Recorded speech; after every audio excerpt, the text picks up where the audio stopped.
Good morning and welcome to Ledger Morning News for today. This is Sunday, November 13th, 2022. I'm Craig Hall, Ledger publisher, and much more.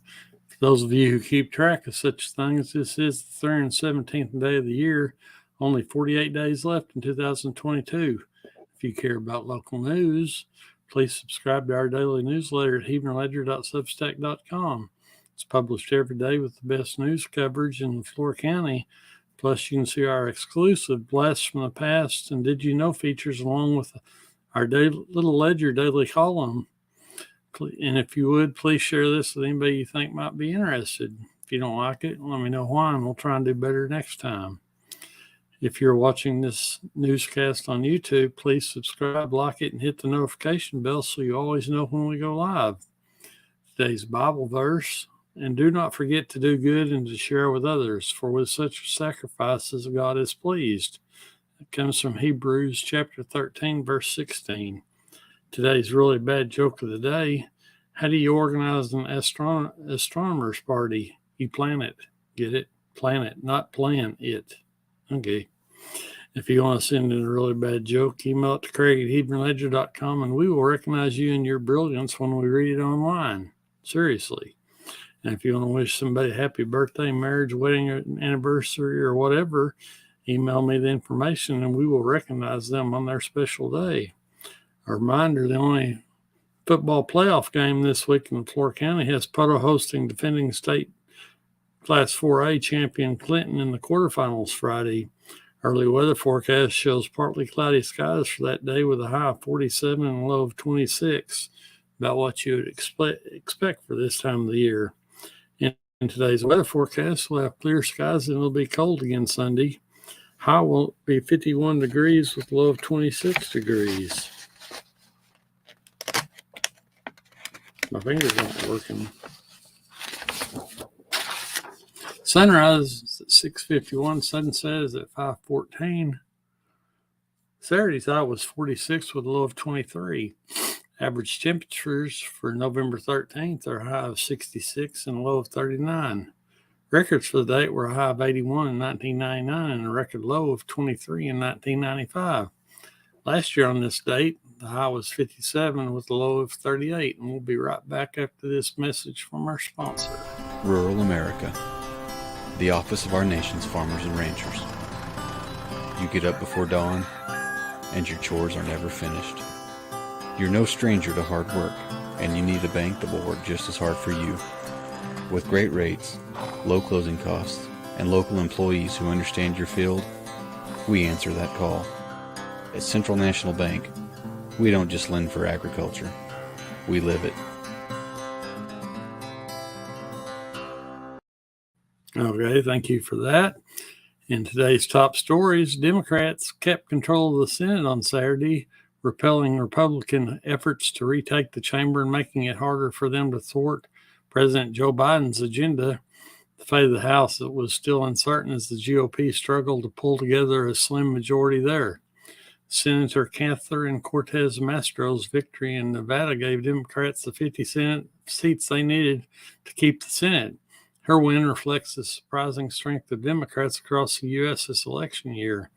Seeking re-election in an economically challenged state that has some of the highest gas prices in the nation, Cortez Masto was considered the Senate's most vulnerable member, adding to the frustration of Republicans who were confident she could be defeated. Two historic military aircraft collided and crashed Saturday during an air show in Dallas, exploding into a ball of flames and sending black smoke billowing into the sky. It was not clear how many people were on board when the accident happened. Emergency crews raced to the crash scene at the Dallas Executive Airport, about 10 miles from the city's downtown. News footage from the scene showed crumpled wreckage of the planes on a grassy area inside the airport perimeter. Dallas Fire Rescue told the Dallas Morning News there were no reported injuries among people on the ground. President Joe Biden and the leaders of Japan and Korea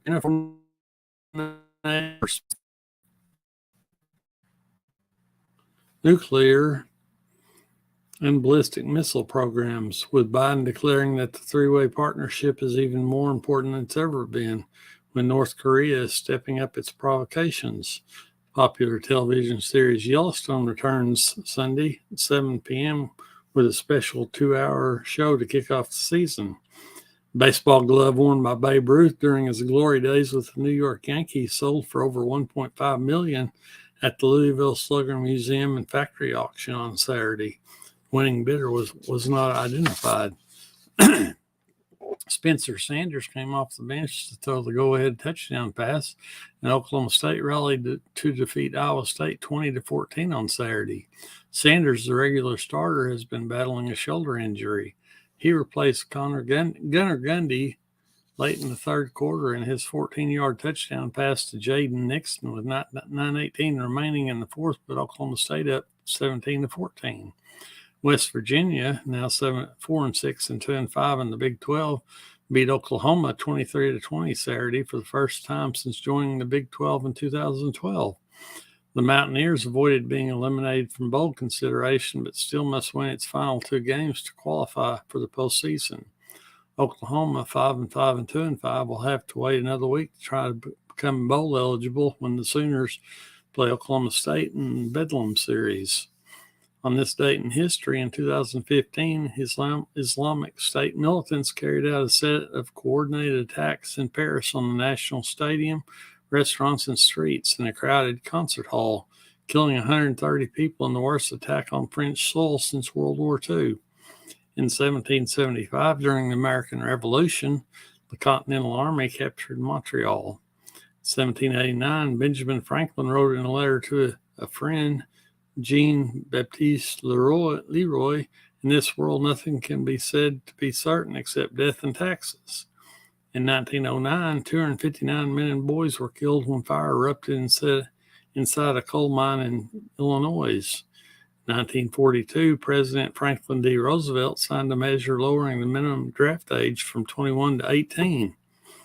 In 1956, the Supreme Court struck down laws calling for racial segregation on public buses. In 1974, Karen Silkwood, a 28-year-old technician and union activist at the Carnegie-Cimarron plutonium plant near Crescent, died in a car crash while on her way to meet a reporter. In 1979, former California Governor Ronald Reagan announced in New York his candidacy for the Republican presidential nomination. Today's semi-celebrity birthdays are journalist, author Peter Arnett is 88, actor Joe Mantegna is 75, actor Whoopi Goldberg is 67, former NFL quarterback Vinny Testaverde is 59, comedian and talk show host Jimmy Kimmel is 55, and actor Gerard Butler is 53. We thank all of you for joining us and hope that you have a great Sunday and come back again later.